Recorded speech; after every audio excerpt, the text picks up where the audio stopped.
CCTV footage that has been captured of Mohammad Umar driving this Hyundai i20 car. I'm going to play it frame by frame on your screens. There you have it. It has been captured from this CCTV camera. You can see a blue color car in the front, a tourist bus in the back. Behind that is this i20 car. Now, as I play this frame by frame, you can see this has been taken from a toll booth. The car in front is paying the toll. Behind comes Umar. Now we know why his window was down in this photograph. There he drives up. There's a bus behind him. The individual in front is paying the toll. It looks like a taxi in front of them. Yes, tourist taxi in front of him is paying. They are exchanging notes. Behind them is sitting Mohammad Umar in the i20 car, which was about to blow up. He comes forward. It is already evening. For an instant, the lights which are on full beam for some reason, HR 26CE 7674. Here he is, the bus behind him. Now, here he is wearing a black top or a black jacket covering a blue shirt. He leans out of the car. Now, we know why his window was down. He is paying for parking. He is even waiting for the slip. There he is leaning out in almost a lazy, frustrated fashion as he is waiting for his parking slip. So, there you can see wearing a dark jacket and a blue shirt, one hand on the steering wheel. He even bothers to receive his change and his parking slip. He puts the money down on the passenger seat, which is empty. Both the rear passenger seats are clearly empty. So, it's only him driving the car and he drives off. There you have it. His face, black mask on his face. So, he is wearing a dark jacket, blue shirt, black mask on his face. Have a look at this. Identified as Mohammad Umar.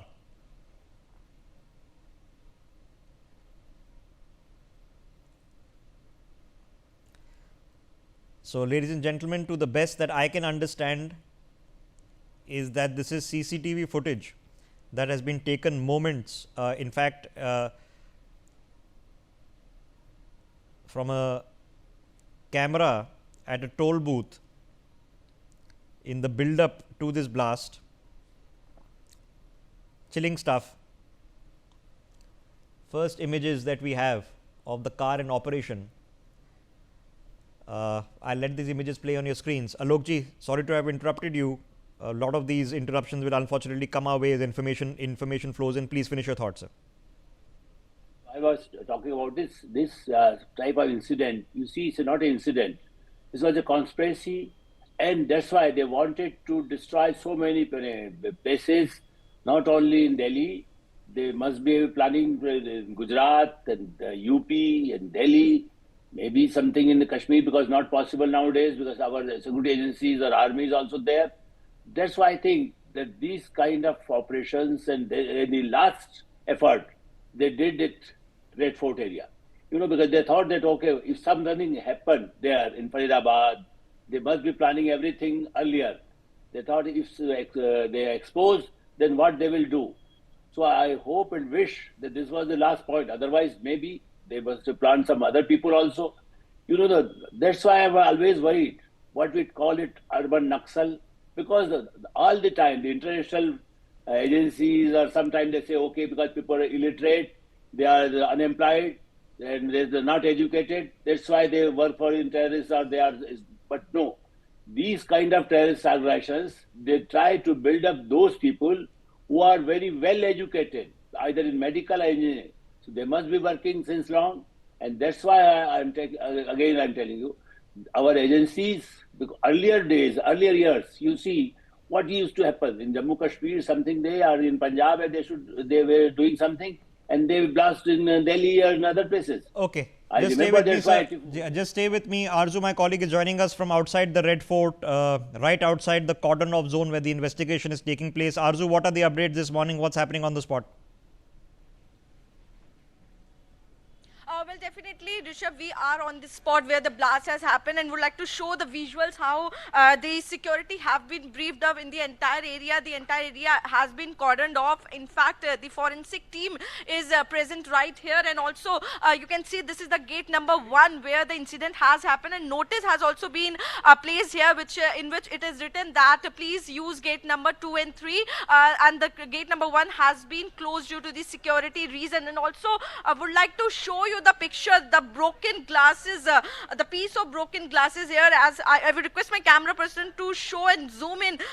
This is the situation. The intensity can clearly be understood with these visuals. As you can see, the broken glasses, the piece of glass that have shattered here. So definitely the blast was so high. Also, if we talk about the clues that the police is gathering, the HR26 I-20 car in Gurgaon was registered under Mohammad Salman's name, and based on information received from Delhi police, the Gurgaon police detained and questioned Salman, but he revealed that he had sold the car to Devendra, a resident of Okhla, Delhi, 18 months ago. So the Salman provided all the documents to Gurgaon police. Investigation shows that Devendra, who's said to be have that car, sold that car to someone in Ambala. So definitely there are several names that are coming in. On those names the car was registered, but Okay, still it's not let's keep the footage on our screens. Arzu, let's get fresh information in which we can put in for our viewers. The forensic analysis is continuing. This was no accident, ladies and gentlemen. What you can see on your screens is have a look at this. This is the latest visual this coming this morning of the forensic analysis of the recoveries that are being made. These were one of the ambulances that had responded to the blast. Remember, it was one private ambulance that had recovered 4 of the dead bodies, several of them in body parts. More reactions coming in from the police. Let's listen in what they're saying this morning. Let's listen to this. Forensic science की FSL की team भी है, उसके अलावा और भी specialised agencies की Delhi police की टीम भी है, एनएसजी की टीम भी है, जो पूरे सीन ऑफ क्राइम को यहाँ पे एग्जामिन कर रही हैं, आसपास के इलाके को भी एग्जामिन कर रही हैं, और जो भी इसकी इन्वेस्टिगेशन के लिए ज़रूरी एविडेंसेस और ट्रेसेस हैं वो सारे कलेक्ट किए जा रहे हैं। क्या ड्राइवर की मौत हो गई है? क्या ड्राइवर की मौत हो गई है? सारे अभी तो चल रहा है, अभी तो जैसे ही कुछ आएगा फैक्ट कंक्लूसिव होगा तभी हम बताएंगे। गाड़ी को लेकर गाड़ी तो पूरी विस्फोट में खत्म हुई है, और उसके अंदर अभी और जो भी उसके साथ लिंक फैक्ट्स आएंगे, अभी वही मैं कह रहा हूँ, it is too premature to comment upon anything. गाड़ी के अंदर ड्राइवर की बॉडी मिली है? बॉडी अभी तो देखो, अभी तो चल रहा है, अभी एफएसएल की टीम है, वो लोग उठा रहे हैं उसको, और उसके अंदर कुछ बॉडी पार्ट्स भी हैं, तो let us see how it connects. Parking में गाड़ी करीब 3 घंटे भी खड़ी रही है। देखते हैं, अभी हम लोग पूरा सीक्वेंस ऑफ इवेंट्स भी बना रहे हैं।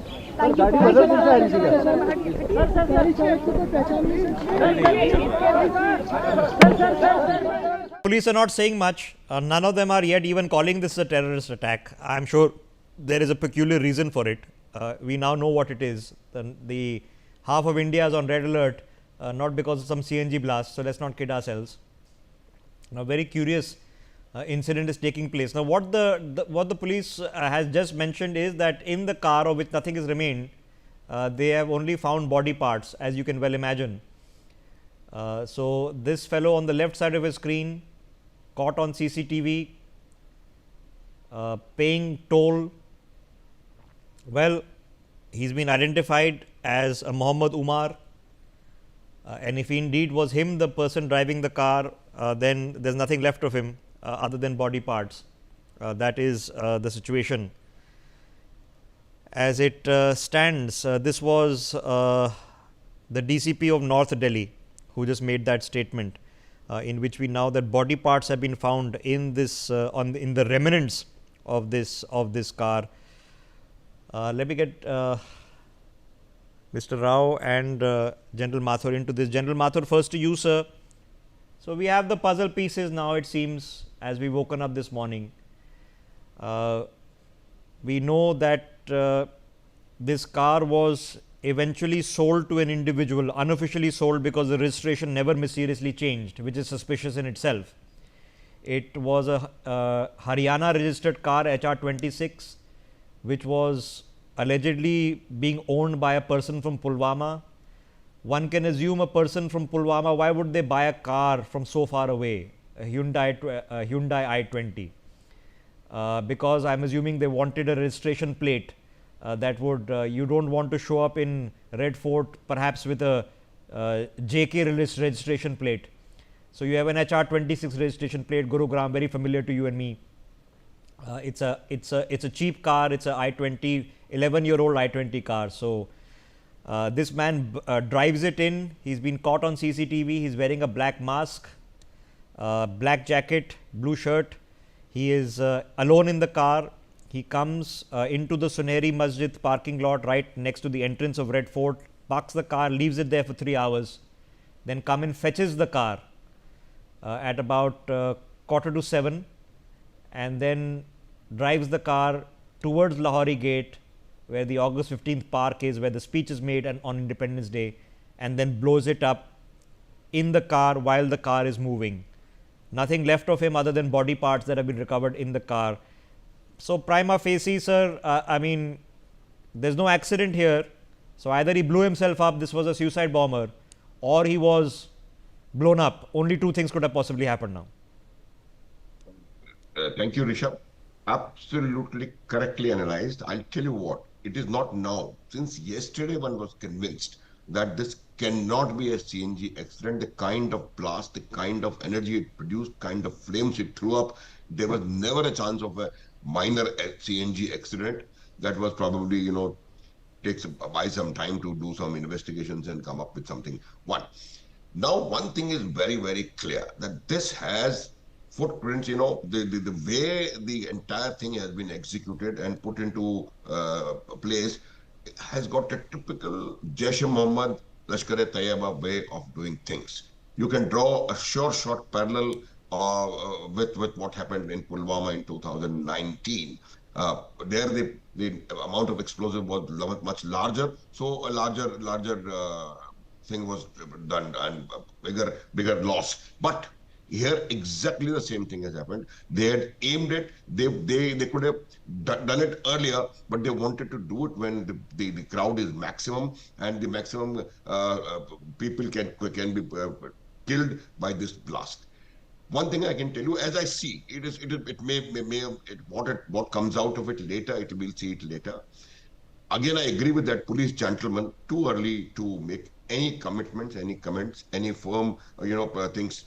But one thing is very, very clear, that this is a suicide bomber. I don't think there can be a blast which was initiated from elsewhere. Otherwise, they would have saved this man also. He could have just come. Okay,